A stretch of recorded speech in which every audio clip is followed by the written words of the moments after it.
Este es el 6º episodio de una serie de 10 episodios sobre juegos. Les voy poniendo diferentes nombres a las series sobre juegos para que las distingan unas de otras, pero las encuentran en la misma lista Juegos y Diseño. Tengo ya 28 episodios sobre juegos publicados, pero sigo con ganas de aprender sobre el tema. Ojalá que ustedes también. Hay mucho y lo investigo a través de entrevistas. Esta serie la hice sola, sin copiloto. En esta serie hay episodios con diseñadores y otros que vienen de otras disciplinas y también diseñan juegos. Hay juegos sexuales, videojuegos, juegos para aprender sobre cambio climático o para integrarse a un nuevo país. Y hay diseño de juguetes. Hay proyectos de México, Francia, España, Argentina, Perú y Chile. Vamos a nuestra invitada de hoy. Mónica Orozco es una diseñadora mexicana que fundó una empresa para crear impacto socioambiental positivo. Se llama Empatitis. En esta entrevista nos cuenta sobre un proyecto de educación de niños y niñas inmigrantes donde el juego tiene un papel fundamental. Hablamos también de implementación de políticas públicas y convenios internacionales en temáticas sociales y ambientales. Mi nombre es Mariana Salgado, esto es Diseño y Diáspora.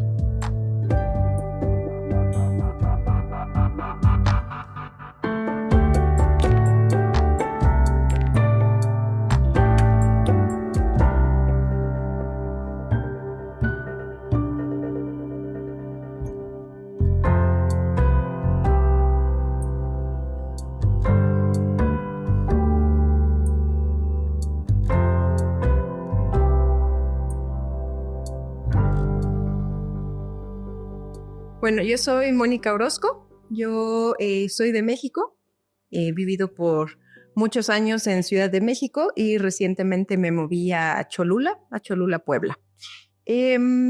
Digamos que me formé en diseño industrial en la UNAM hace ya muchos años y posteriormente después de varios años de haber egresado, hice una maestría en comunicación y cambio social, cambiando un poquito de giro, tal vez por lo que venía haciendo, más enfocado a investigación para el diseño, para innovación, y quería como profundizar un poquito más en investigación desde otro corte.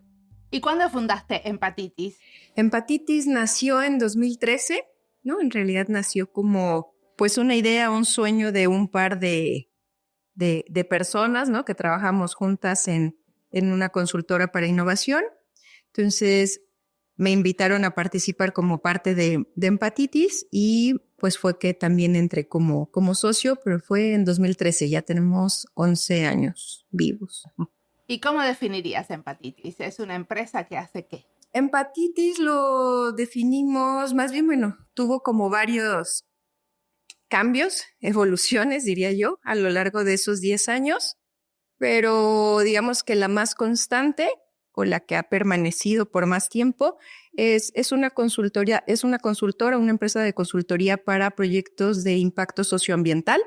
Entonces, lo que buscamos es trabajar con y de la mano con organizaciones, instituciones, personas que busquen generar proyectos que de alguna manera tengan un impacto favorable, ya sea para las personas, las comunidades, la economía de las personas, el medio ambiente, y buscamos ir trabajando de la mano con ellos, ¿no? Muchas veces como buscando la colaboración entre los distintos actores y buscando trabajar mucho a la medida de cada uno de los actores, ¿no? Lo que se vuelve como nuestro eje o nuestro fuerte, si lo queremos decir así, es el diseño de las metodologías que implementamos.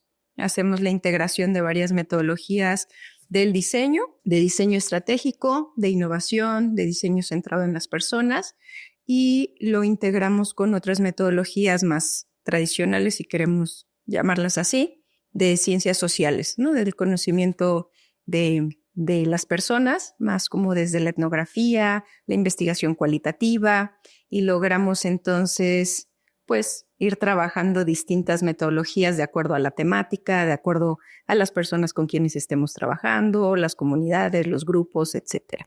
Una de las cosas que ustedes dicen es que hacen gestión del impacto social. ¿Qué quiere decir eso? Pues gestión del impacto social, lo que buscaríamos es, de alguna manera, desde que se conceptualiza qué es lo que se busca como impacto, ir de alguna manera diseñando todos aquellos componentes y elementos que pueden llegar a generarlo, ¿no? También pensar en aquello que podría suceder de manera no deseada por algún proceso en el cual se participe. Entonces es como ir pensando justamente en todo aquello que puede incidir en el impacto a partir de un proyecto o de una iniciativa que se promueva y justamente diseñarlo, ¿no? Pensarlo y planearlo para que de alguna manera el impacto que se genere pues sea en medida de lo posible lo más favorable. Bueno, vamos a un proyecto concreto, ¿no? Dale. ¿Querés hablarnos de Juega, Diseña y Comparte? Claro que sí. Ese fue un proyecto, es bastante reciente, es un proyecto que inició en 2021, entonces todavía había un poco de pandemia, ¿no? Rezagos de la pandemia, todavía estábamos en momentos complejos y nos invitaron a participar en un proceso con un par de organizaciones que estaban trabajando juntas, que trabajaban con población migrante, población en movilidad humana. Justamente fue una época en la que hubo caravanas migrantes llegando a México, entonces era también un momento en que el tema estaba mucho pues en auge, había saturación de albergues, era complejo saber cómo se iba a comportar la dinámica de las personas que estaban pasando por el país. El proyecto en sí consistía en lograr, pues de alguna manera, incidir en cómo se podría realmente garantizar el derecho a la educación para niñas, niños y adolescentes migrantes. Ese es el trasfondo del proyecto. O sea, el problema es que cuando están migrando no están yendo al colegio. No están yendo y son diversos factores, ¿no? Y pues evidentemente uno es que están en movilidad, ¿no? No saben si van a permanecer, si solo van de paso por una noche, cuánto tiempo van a permanecer. Ese es como el más evidente, ¿no? Si lo viéramos así. Pero pues hay otros factores, ¿no? Desde el desconocimiento de poder estudiar en un país ajeno por 6 meses y me quedo ahí. Si voy a la escuela, posiblemente me detengan y me regresen a mi país. ¿Qué pasa, no? O sea, muchos miedos, muchos mitos, el propio sistema educativo con desconocimiento, ¿no? Yo puedo o no aceptar a una niña o un niño que solo va a venir unos meses, no se va a quedar, ¿cómo lo integro al sistema? Son como varias barreras y justamente la parte en la que nosotros participamos fue en buscar alternativas, si bien no eran alternativas como para necesariamente entrar a la escuela, de qué manera podrían seguir vinculados o teniendo acceso a su derecho de educación, ¿no? Básicamente fue como el reto. Tal vez en un inicio se pensaba que lo evidente era que entraran a la escuela, ¿no? Pero parte de lo que hacemos es justamente, al iniciar el proceso de diseño, investigar, profundizar, entablar una conversación con las distintas personas que están involucradas, dígase las propias escuelas, las instituciones, los albergues, las madres, padres de estos niños, niñas y adolescentes, ellos mismos. A veces viajan solos, ¿no? Solas, son chicos de 12 años, 15 años que están solos, viajando solos. Entonces, conocerles un poco mejor y pues básicamente entender que su meta no es entrar a la escuela en México, al menos no en México, ¿no? Porque solo están de paso. Pero que eso pues no necesariamente tenía que truncar ni el deseo de seguir aprendiendo, ni el derecho a la educación que tienen. Entonces, básicamente, este proyecto del que tú hablas, pues es una alternativa justamente para la inclusión educativa de niños en movilidad humana, ¿no? O sea, como lo que terminaron ustedes concluyendo era que era mejor que los propios albergues y las personas que trabajan en los albergues tengan como más herramientas para poder educar a estos chicos migrantes. Sí. ¿Entiendo bien? Es correcto, sí. Es como poder brindar una serie de herramientas para facilitar esa inclusión educativa, ¿no? Facilitarla de distintas maneras. Por un lado, por eso hablas de juega, comparte, ¿no? De 3 elementos importantes. Básicamente juega se vuelve un set de herramientas para los propios albergues y que las personas dentro de los albergues puedan detonar, impulsar distintas actividades que a partir del juego permitan el aprendizaje, ¿no? Y es un aprendizaje también colectivo. Son una serie de herramientas que básicamente puede poner en práctica desde una mamá que va con su hijo y quiere, pues lleva 6 días en el albergue y quiere hacer distintas cosas para que siga aprendiendo, lo pueden hacer.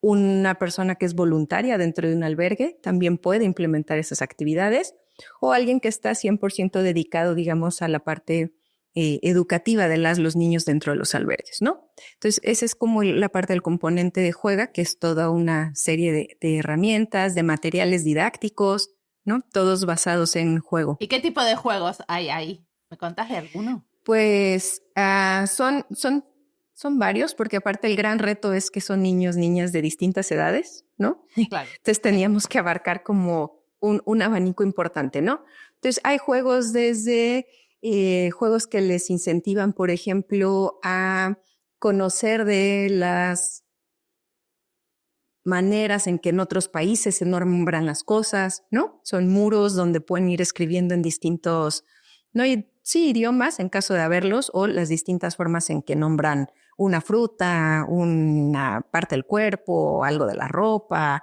un juguete, ¿no? Entonces eso de alguna manera también incentiva el intercambio cultural, ¿no? Y el reconocimiento de las distintas culturas que hay ahí. Otros tipos de juegos son guiados, ¿no? Son más guiados, no tan libres. Es decir, necesitan que alguien lo pueda ir moderando de alguna manera, como juegos que tienen que ver con los sonidos de los animales, ¿no? Entonces no solo es conocer distintos animales y que los niños, las niñas puedan hacer estos sonidos, sino que también pues trabajen en ciertas habilidades, ¿no? Justamente en reforzar pues la capacidad creativa de los niños. Hay un juego muy lindo que es de los marcianos, ¿no? Y cuando se puso en práctica, básicamente ellos tienen que pensar que llegan a otro planeta y se van guiando por el planeta y tienen que guiar a otros niños para llegar a un espacio específico, ¿no? Básicamente pones obstáculos en el camino y alguien guía a todo el grupo, ¿no? Entonces también se fomenta como la capacidad de espacialidad, la confianza en otros niños, en otras personas, y ese ejercicio, ese juego, cuando se puso en práctica, pues los niños no se quedaron cortos, ¿no? Hicieron una nave espacial, literalmente, con cartón, con material que había cercano, hicieron una nave espacial. O sea que ustedes todos estos juegos los fueron como iterando con los chicos. Sí, hubo una fase de piloteo del modelo de 6 meses, ¿no? Entonces, nosotros directamente no lo piloteamos, eso fue interesante justamente porque, como te menciono, está diseñado para que alguien más lo tome y lo pueda poner en práctica. Entonces, quien lo implementó fueron otras organizaciones que trabajaban con los albergues. Y entonces justamente también probamos que el hecho de que alguien más lo tomara, lo leyera, lo revisara y se apropiara de él, pues generaba también otras dinámicas nuevas, ¿no? Lo interesante es que cada vez que alguien lo pone en marcha, pues genera algo propio, ¿no? Y genera un juego distinto tal vez al primero diseñado, ¿no? Se diseña una base y de ahí cada quien lo va personalizando. ¿Y ustedes se basaron en los juegos tradicionales mexicanos? ¿De dónde salieron los juegos? No son juegos tradicionales mexicanos. Hay una parte del modelo que sí plantea como intercambios u otras actividades culturales, como desde realizar una piñata, ¿no? Por ejemplo, que es mucho más tradicional. Pero no está tanto como un juego, sino como una actividad que podrían llevarse a cabo dentro del albergue.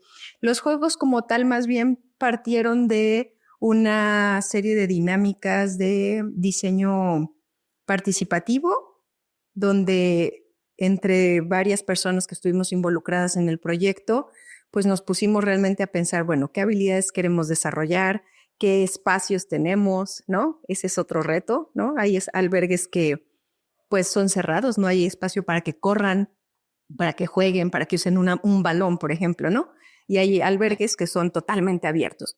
Entonces, teniendo en cuenta como todas las restricciones, las posibilidades, lo que se buscaba detonar en niñas, niños, que más bien son diversas habilidades, un set de habilidades, es que se diseñaron de manera conjunta, ¿no? Fue todo un proceso de diseño participativo donde fuimos planteando a partir de distintas restricciones y de distintos elementos. ¿Era conjunta con los niños y las niñas también? Se llevó a cabo un proceso previo con niños, niñas, con padres, madres acompañantes, con personal del albergue, como distintos grupos, y luego uno con el equipo de diseño. Entonces fueron como varios procesos que fueron alimentando ese set de juegos, ¿no? Perfecto. A mí una de las cosas que me llamó muchísimo la atención de este documento es que va desde lo muy estratégico, ¿no? Como los lineamientos en cómo es importante que, bueno, que haya una política pública que esté apoyando la educación adentro de los albergues y, por otro lado, a lo muy, muy concreto de cómo hacemos cada juego. O sea, como están las dos cosas, el manual de juegos y la parte estratégica. Pues justo es, como te comentaba, digo, el trasfondo es cómo garantizamos el derecho, ¿no? Un derecho que pues tal vez los albergues hoy tienen una responsabilidad importante, pero no es necesariamente su responsabilidad, sino hay otros actores, la propia política pública, ¿no? Y las instancias que tienen esa responsabilidad, ¿no? Es por ello que tiene como justo todo esta amplitud, ¿no? Desde una parte estratégica que es no hay que perder de vista que para que se logre la inclusión educativa de estas niñas, niños y adolescentes, se tiene que trabajar tanto en el marco regulatorio con las instituciones y se puede hacer algo a nivel de terreno, ¿no? Donde están ellas y ellos diariamente, que son los albergues. Justo ahí hay uno de los componentes que es comparte, ¿no? Busca lograr incentivar en ese ecosistema, lograr transferir, lograr compartir, valga la redundancia, lograr compartir la relevancia de la educación para niños, niñas y adolescentes y justamente romper con algunos mitos, tabúes y desconocimiento que existe alrededor de la educación para ellas y ellos, ¿no? Básicamente es también un set de herramientas de comunicación que se pueden difundir desde los albergues a diversos actores, ¿no? Actores de organizaciones públicas o instituciones públicas, actores de las propias escuelas, a los propios papás de los niños, a otros albergues o instituciones que trabajen con población en movilidad humana. Entonces, de alguna manera, eso busca tener incidencia en el propio ecosistema que puede entonces empezar a detonar o a ampliar la visión de los actores que tienen una incidencia en el tema, ¿no? Ese es como, pues tienes que ir entrando por diversos lados, ¿no? Si solo trabajamos con los niños dentro de los albergues, pues está bien, tendrán eso, pero nunca va a cambiar lo que realmente puede posibilitar que ellas y ellos tengan la oportunidad de tener alternativas educativas, porque justo ahí lo que planteamos también es no tiene que ser solo la escuela, hay otras alternativas posiblemente que son no formalizadas, no escolarizadas, pero que hay organizaciones e instituciones que están impulsando iniciativas educativas, ¿no? Y que pueden llegar a ser una alternativa para estas niñas y niños, pero pues lo que falta es vincularlos, ¿no? Vincularse con las instituciones gubernamentales, con los propios albergues y saber que ahí existe un espacio. Entonces ese también podríamos decir que es otro componente, como tú lo dices, a nivel más estratégico, ¿no? Que se llama Diseña, es el componente de Diseña, que justamente busca brindar a organizaciones que ya trabajan con la población o que ya trabajan con proyectos educativos, cómo pueden ampliar y extender sus brazos para acercarse a más niños, niñas y adolescentes que estén en situación de movilidad o en comunidades donde existe esta población, de tal manera que puedan irse integrando niñas en movilidad y niños que no están en movilidad, ¿no? Sino que pertenecen ya a las comunidades. Entonces, ese componente también busca de alguna manera extender capacidades que actualmente tal vez hay albergues que se ven limitados, ¿no? Hay recursos limitados, hay muchos esfuerzos en marcha, pero pues no alcanzan a veces, ¿no? Entonces, el que otras organizaciones e instituciones puedan diseñar iniciativas, actividades, acciones encaminadas a facilitar esta inclusión educativa, pues hace que se extienda un poquito más la red, ¿no? Y que de alguna manera pues seamos más los que estemos pensando en cómo sí se puede. ¿Con qué temáticas trabajan? ¿Con qué temáticas? Bueno, trabajamos educación, trabajamos género, ¿no? Temas de violencia de género, trabajamos cambio climático, trabajamos también salud, trabajamos movilidad. Entonces es como diverso, por eso decía yo que más bien el eje o nuestro fuerte, el core, está más bien en el diseño de las metodologías y ya cada temática pues nos va requiriendo u obligando a integrar a personas que son especialistas en cada uno de estos temas, ¿no?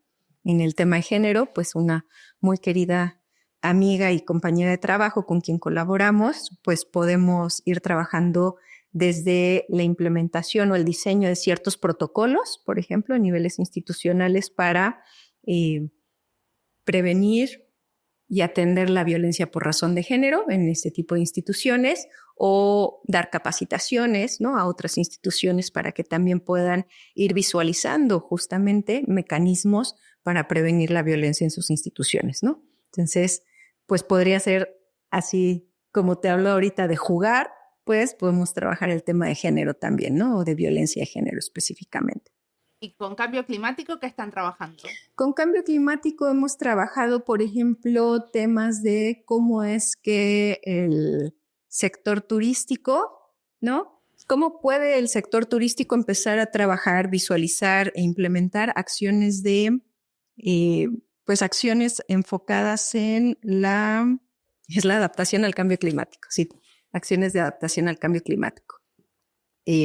Entonces, con ellos justamente es desde poder entender, pues, cómo funciona hoy ese sector, por qué sí, por qué no, cuál es el verdadero impacto del cambio climático para el sector, ¿no?, como tal. Y entonces, ¿qué barreras o qué motivadores puede haber para empezar a invertir en este tipo de acciones, ¿no? Que pues al final, para muchos de ellos, justamente los ecosistemas son su valor, ¿no? Es vas a un sitio porque el ecosistema o lo que ofrece a nivel entorno es lo que llama la atención. Y si se muere ese entorno, pues se va a morir la actividad en un muy corto plazo, ¿no? Entonces, básicamente, ¿qué se tendría que hacer desde ese sector? Hemos trabajado esa parte, ¿no? Sí, justamente en adaptación al cambio climático, ¿no?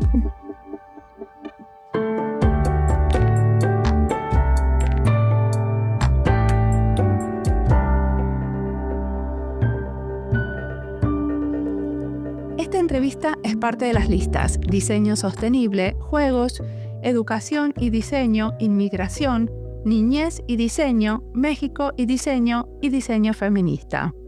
Las listas las encuentran en nuestra página web en la sección de recomendados, en Spotify y en YouTube. Y si están buscando algo y no lo encuentran, siempre se pueden comunicar conmigo. Me voy a pudrir diciéndolo y repitiéndolo. Me interesa de los pies a la cabeza saber qué están buscando y les gustaría escuchar. Si me cuentan qué buscan, los puedo ayudar y me hacen un favor porque me entero. Y mientras sigo desarrollando el chatbot, al que pueden consultar, que está a la derecha abajo en nuestra página web y funciona mucho peor que mi cerebro todavía. Pero está aprendiendo.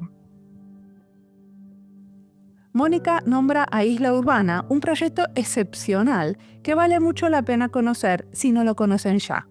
Es un proyecto dedicado a contribuir a la sostenibilidad en México a partir de la captación de lluvia.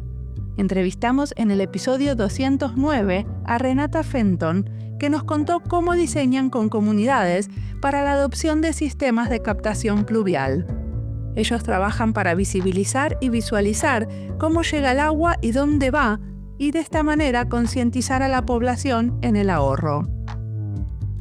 Sigamos ahora escuchando a Mónica, que tiene mucho más para contarnos.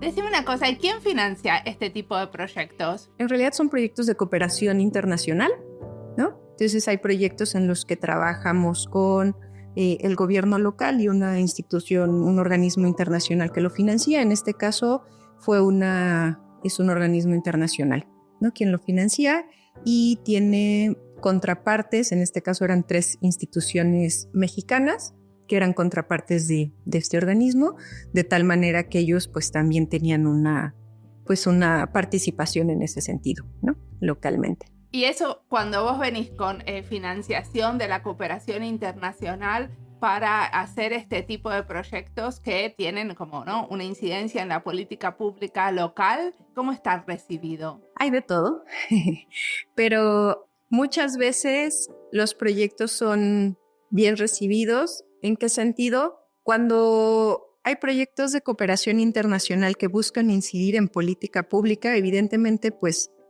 de inicio puede ser un poco, hay un poco de reserva. ¿En qué sentido? Bueno, pues aquí hacemos nuestra política, ¿no? No hay por qué meterse en eso. Sin embargo, también se puede reconocer que facilita o pueden facilitar la construcción de ciertas capacidades que por alguna u otra razón no han podido generarse, ¿no? Es decir, tanto capacidades técnicas como en términos de recursos, ¿no? A veces las propias instituciones gubernamentales no cuentan con los recursos para impulsar este tipo de proyectos. Entonces, si hay recursos que puedan facilitar que se muevan algunas estrategias, pues son bien recibidos, ¿no? Y sobre todo son mejor recibidos ya a nivel local. Es decir, la estructura gubernamental, como en muchos otros países, pues en México es compleja, ¿no? Tiene sus 3 niveles de gobierno. Entonces, muchas veces hay recursos que son a nivel federal, no llegan hasta nivel local, o es muy lento, o es muy poco. Y entonces los proyectos, como se hacen a un nivel muy local, justamente ahí es donde son mejor recibidos, ¿no? Es como, bueno, finalmente alguien volteó a vernos, la temática se está poniendo sobre la agenda pública, hay interés en este tema que para algunos actores es como, llevamos años intentando visibilizar esto y no se ha podido, ¿no? Entonces, claro que cuando llega un proyecto a nivel local, creo que es donde es mejor recibido. Posiblemente lo que es más difícil es lograr la incidencia en política pública, que escale al nivel que debe. Pero en el caso de juega, diseña, comparte, ¿era, no? Sí, Sí, juega, sí, sí. diseña, comparte. Para mí tiene como una pata que es creación de política pública, porque de alguna manera ustedes están dando ideas para hacer las cosas de otra manera, para considerar los albergues como lugares para la educación informal, no solamente para que les den un techo y un abrigo a los niños. Claro, si se ve como una semilla, ¿no? Así como lo mencionas, sí puede ser Sí. semillero de ello, ¿no? O sea, hemos visto, no es un proyecto que nosotros hayamos desarrollado, ¿no? Pero hemos visto como proyectos, justamente, por ejemplo, Isla Urbana, no sé si los has escuchado, que trabajan en cosecha de agua, ¿no? Justamente como proyectos que inician como una iniciativa a nivel local, se puede convertir en política pública, ¿no? Ahora se ha convertido la cosecha de agua en una política pública para Ciudad de México, al menos. Entonces, si lo vemos desde esa perspectiva, pues sí pueden ser semillas, ¿no? Que entonces empiecen a implantar una manera distinta de hacer accesible ese derecho, ¿no? El derecho a la educación. Entonces, sería ideal que algún día llegase a ese nivel, ¿no? ¿Y qué cosas te están inspirando? ¿Qué cosas lees, escuchás, mirás para hacer este trabajo maravilloso? Temía esa pregunta, la había escuchado en otro de tus podcasts. Muy bien, perfecto, que estés preparada. No, en realidad no estoy preparada, te voy a ser sincera, Mariana. Creo que soy alguien que más bien estoy atenta al contexto. Yo te diría más bien, esa inspiración viene de la observación cotidiana. No es tanto de libros o de escuchas, ¿no? Tal vez sí es escucha, pero es escucha de lo que sucede a mi alrededor, ¿no? En el cotidiano. Básicamente es la escucha de las personas, sean parte de un proyecto o no. Básicamente es estar escuchando todo el tiempo, estar observando todo el tiempo. Si te dijera cosas que suelen inspirarme o a lo que sí soy como muy, muy cercana, son libros de infancias, ¿no? Libros para niños, libros más del corte, ¿cómo ser un investigador del mundo? Creo que se llama, ¿cómo ser un buen investigador del mundo? Que son libros mucho más lúdicos. Es el tipo de libros que puedo llegar a buscar, o que más bien si se me atraviesan son los que tomaría, ¿no? Pero realmente soy mucho más de lo que sucede alrededor, es lo que puede incentivar, inspirar, detonar algo. Y en el futuro, ¿dónde te parece que les gustaría enfocar? No, más bien creo que es como una pregunta constante, ¿no? Posiblemente no mía, sino de Manuel, que es uno de los socios, ¿no? Que es como más inquieto en ese sentido, en decir, seguiremos igual o podremos migrar, ¿no? A otros posibles escenarios desde lo que somos y lo que hemos construido.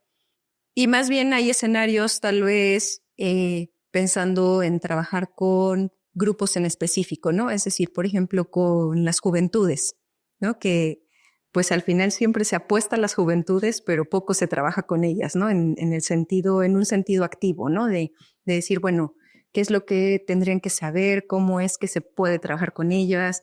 ¿Hacia dónde se podría trabajar con ellos para que ellas y ellos mismos, pues, tomen o generen otras iniciativas, ¿no? Para ellos, para sus propios futuros, ¿no?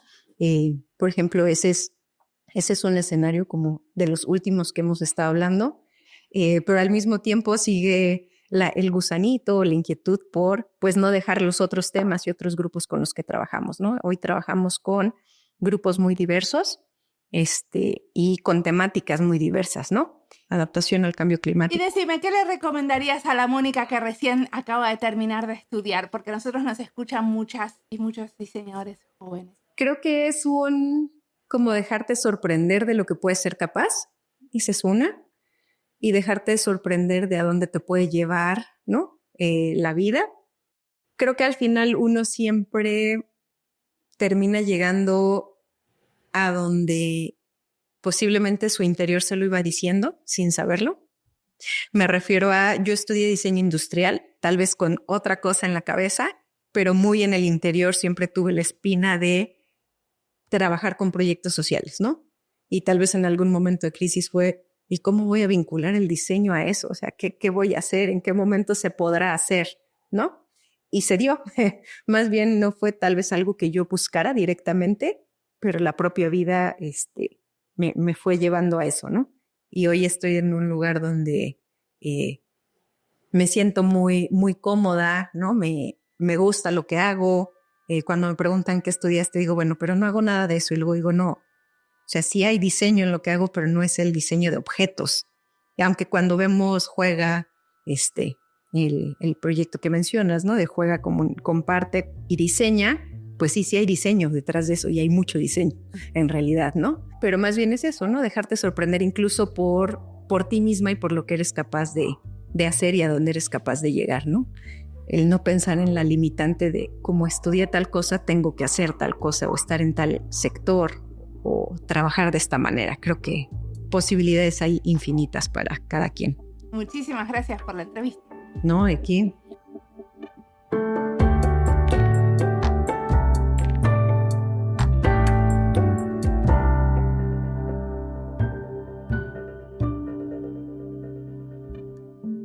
Mónica habla hacia el final de la entrevista de dejarnos sorprender de nosotras mismas. Al final, sorprendernos es parte de jugar. A veces, cuando trabajamos en lo que nos gusta, dejándonos sorprender por lo inesperado, ya estamos jugando. Los límites entre el juego y el trabajo pueden ser bien difusos, sobre todo cuando nos dejamos llevar por algo que nos gusta. Al estar en flow, en ese momento donde dejamos de pensar en nosotras y la actividad nos mueve, ya estamos jugando, aunque lo que estemos haciendo sea parte de nuestro trabajo. Como esta es una serie sobre juegos y se me ocurrió cerrar los episodios con un juego, acá les sugiero otro. El juego de la nostalgia capitalista, o es un juego del libro Invitación al tiempo explosivo. En este juego, cada jugadora debe pensar 3 cosas: objetos, dinámicas sociales, comportamientos, infraestructuras, servicios, etc.